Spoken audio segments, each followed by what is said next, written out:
नमस्कार दोस्तों, मैं हूं पृथ्वी सिंह और आपका एक बार फिर स्वागत है हमारे इस शो स्ट्रैटेजिक्स के एक नए एपिसोड में।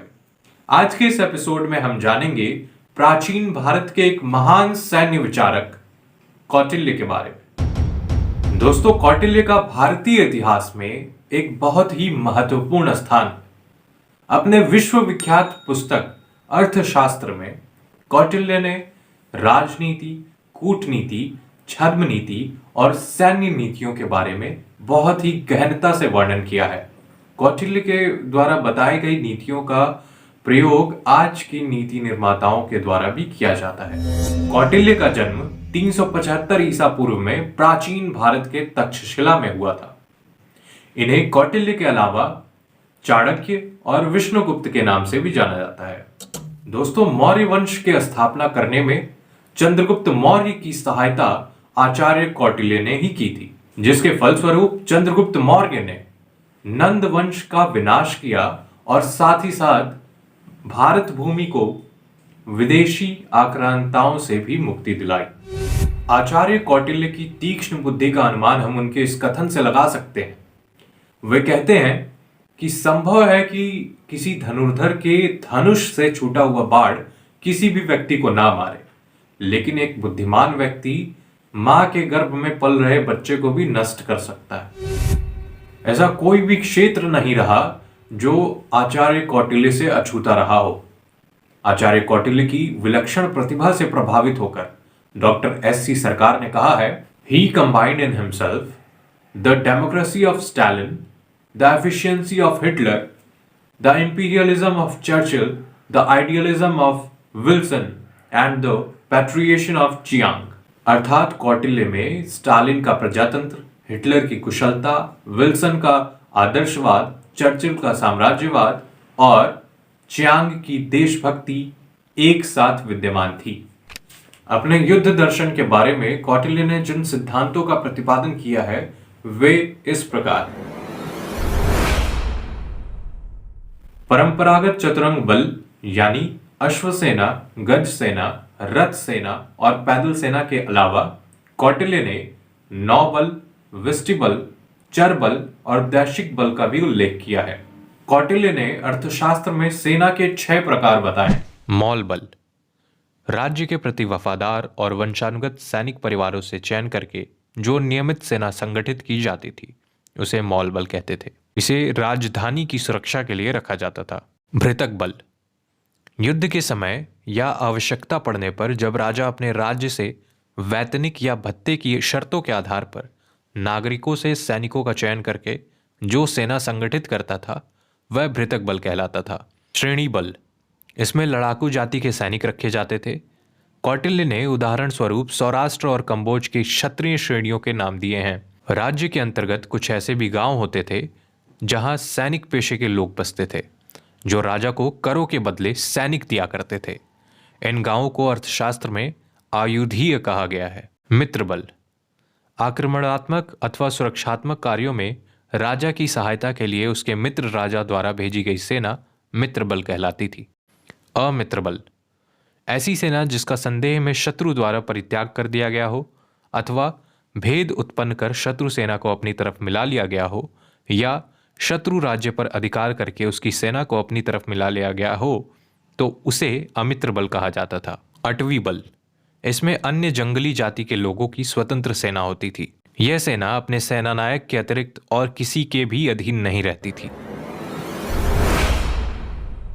कौटिल्य के अर्थशास्त्र से यह ज्ञात होता है कि मौर्य काल में सेना का चयन सभी वर्गों से किया जाता था, लेकिन क्षत्रियों से निर्मित सेना को सर्वोत्तम माना जाता था। कौटिल्य ने ब्राह्मणों की सेना को अच्छा नहीं माना है।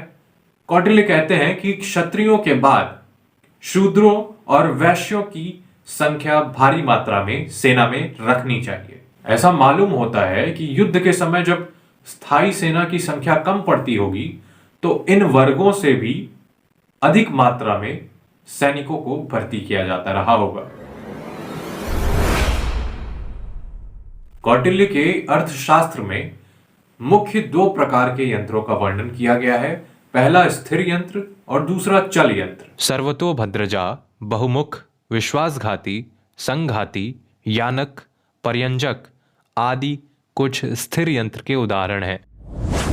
वहीं दूसरी ओर पंचालिक, देवदंड, सुमारिका, हस्तिवारक, मुद्ररगदा, स्प्रिकला, उद्घाटिम और शतग्नि आदि चल यंत्र के उदाहरण हैं। इसके अतिरिक्त कौटिल्य ने अपने अर्थशास्त्र में धनुष के 4 प्रकार बताए हैं: कारमुक, कोदंड, द्रोण और धनुष। आचार्य कौटिल्य ने तत्कालीन युद्ध कला को ध्यान में रखते हुए किलेबंदी के महत्व पर विधिवत प्रकाश डाला है। कौटिल्य के अनुसार राज्य की स्थिति को ध्यान में रखकर राजा को अपने राज्य में 4 प्रकार के दुर्गों का निर्माण कराना चाहिए। औदक दुर्ग, जो चारों ओर से पानी से घिरा हुआ तथा टापू की भांति दिखाई दे। पर्वत दुर्ग, जो बड़े बड़े पत्थरों की दीवारों से पहाड़ों पर बना हो। धानवन दुर्ग, जो जल तथा घास से रहित भूमि पर बना हो। वन दुर्ग, जो चारों ओर से दलदल या कांटेदार झाड़ियों से घिरा हो। कौटिल्य ने अन्य दुर्गों के मुकाबले औदक एवं पर्वत दुर्गों को प्राथमिकता दी है और इनकी सुरक्षा के लिए विशेष प्रबंध करने पर बल दिया है। वहीं दूसरी ओर कौटिल्य ने शत्रु के किलों को जलाने के लिए पक्षियों के झुंड में आग लगाने और अग्नि बाण का प्रयोग करने के लिए कहा है। कौटिल्य ने अपने अर्थशास्त्र में राज्य नीति को 6 प्रकार का बताया है। युद्ध और शांति के निर्णयों में इनकी भूमिका महत्वपूर्ण होती है। संधि, सलाह के द्वारा। विग्रह, विरोध के द्वारा। आसन, उदासीनता द्वारा। व्यान, आक्रमण की तैयारी द्वारा। संश्रय, सशक्त शासक के आश्रय द्वारा। द्वैधिभाव, एक राजा से संधि तथा दूसरे से विरोध द्वारा। इसके अलावा कौटिल्य ने इन राज्य नीतियों को क्रियान्वित करने के लिए जिन उपायों को बताया है वो इस प्रकार है। साम, मित्रता द्वारा। दाम, अर्थ या धन के प्रलोभन द्वारा। भेद, आपसी मतभेद पैदा करके। दंड, सैन्य बल के प्रयोग द्वारा। छल, छलावपूर्ण कार्यों द्वारा। प्रपंच, झूठ या लालच का सहारा लेकर। कौटिल्य ने अपने अर्थशास्त्र में सैन्य अभियान, सैन्य मनोबल और शिविर स्थापना के तत्वों की भी विवेचना की है। किसी भी सैन्य अभियान से पूर्व ही चारों और राशन की व्यवस्था कर ली जाती थी। इसके साथ ही किसी भी सैन्य अभियान के अंतर्गत पड़ने वाले मार्गों और अवरोधों को ध्यान में रखकर और ये ध्यान में रखकर कि वहां पे कितने दिन तक रुकना पड़ सकता है, उसके अनुसार चारों और राशन की व्यवस्था की जाती थी और उससे आवश्यकता से 2 गुना चारा और राशन ले लिया जाता था ताकि संकट की घड़ी में वो आपके काम आ सके। अभियान को इस प्रकार आयोजित किया जाता था कि सबसे आगे नायक, मध्य में राजा और रानी, किनारों पर अश्व और राजा के अंगरक्षक, पीछे हाथी और उनके पीछे सुसज्जित सेना, उनके पीछे अन्य दल एवं सामग्री ले जाने वाले लोग और सबसे पीछे सेनापति होता था। शिविर में प्रवेश करते समय एवं बाहर निकलते समय शिविर के शून्य पाल को आज्ञा पत्र देखना चाहिए। कौटिल्य ने शिविर में झगड़ा करने, जुआ खेलने तथा सुरा का प्रयोग करने पर प्रतिबंध लगाने के लिए राजा को निर्देश दिए हैं। राजा को उत्साहित करने के लिए भविष्यवक्ता को राजा की सैन्य शक्ति बढ़ा चढ़ाकर बतानी चाहिए। मौर्य काल में युद्ध स्थल में मुख्य रूप से 4 प्रकार का सैन्य संव्यूहन किया जाता था। दंड व्यूह, इसमें सैनिकों को पंक्तिबद्ध रूप से खड़ा किया जाता था। भोग व्यूह, इसमें पंक्तिबद्ध खड़े सैनिकों की गति सर्प के समान होती थी। मंडल व्यूह, इस संव्यूहन के अंतर्गत सैनिकों को मंडल बनाकर वृत्ताकार खड़ा किया जाता था। असंगत व्यूह, इसमें सैनिकों को कई अलग अलग टुकड़ियों में विभाजित कर खड़ा किया जाता था। कौटिल्य के अनुसार एक ही प्रकार की सेना से निर्मित व्यूह को युद्ध व्यूह और कई प्रकार के सेना से निर्मित व्यूह को मिश्रित व्यूह कहा जाता था। मौर्य काल में सेना के ठहराव और सभी सामग्रियों को सुरक्षित रखने के लिए जिन शिविरों का निर्माण किया जाता था उनको कुशल कारीगरों द्वारा निर्मित किया जाता था। मौर्य काल में गुप्तचर व्यवस्था काफी विकसित हो चुकी थी।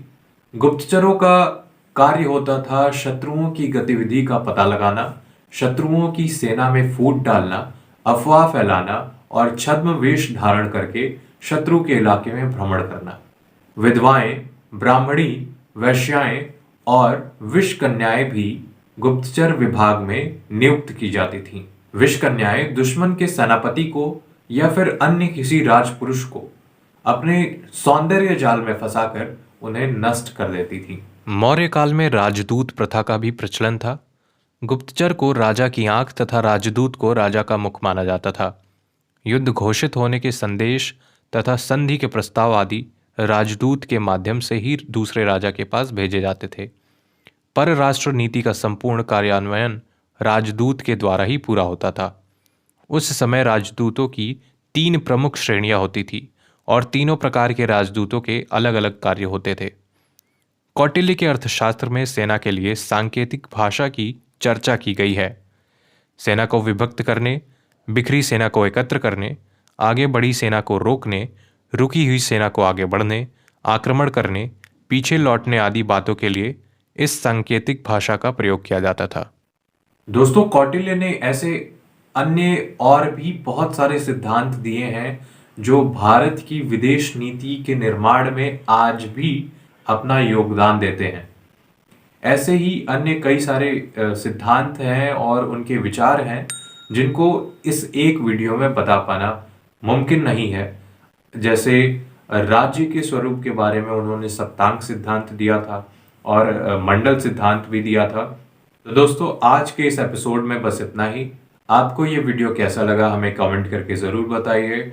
यदि आपको ये वीडियो अच्छा लगा तो इस वीडियो को लाइक कीजिए, अपने दोस्तों के साथ शेयर कीजिए और ऐसे ही स्ट्रैटेजिक्स के नए एपिसोड और दिलचस्प एपिसोड पाने के लिए इस चैनल को सब्सक्राइब करना ना भूलिए। मिलते हैं अगले वीडियो में, तब तक के लिए जय हिंद, जय भारत।